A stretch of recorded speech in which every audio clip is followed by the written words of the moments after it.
I spent many years working in garden centres, and the single most common tool and hardware type problems that I had to solve for my customers all had to do with their hoses and fittings.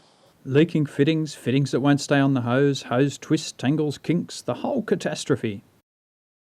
I mean, really, does anything else in the garden have the capacity to be quite as frustrating as a hose?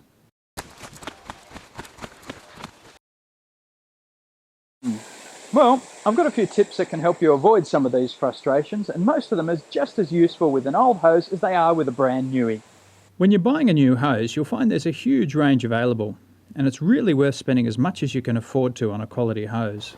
Most new hoses are going to come with the fittings either packed with them or already attached to the hose. Now here are the first few things you need to do with a new hose, and you can apply them to an old hose as well.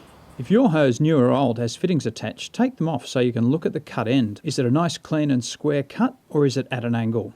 If it's not square, it will not bed properly into the fitting and can cause leaks, so trim it to square.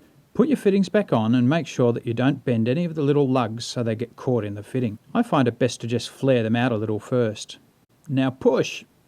Twist your hose or fitting as you do so, and then screw the collar onto the fitting, making sure none of those little lugs are bent over.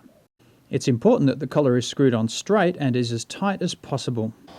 Once your fittings are on properly, it's time to straighten things out, and this is worth doing every now and then, even with an old hose, just as a maintenance thing.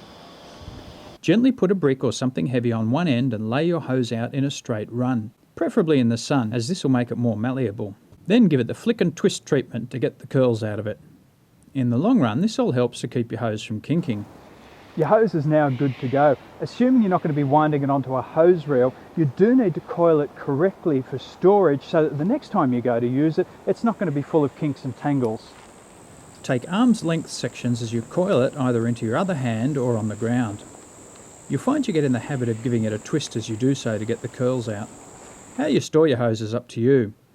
A neat coil beside the tap, on a proper hose hanger, or if you're limited for outdoor space, these little Velcro doodads are super handy. They let you hang your hose just about anywhere. I love them. Keep my hose nice and neat on the ute.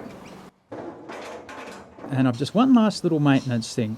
With an older hose and fittings, the most common cause of leaking is the O-ring seals and washers failing.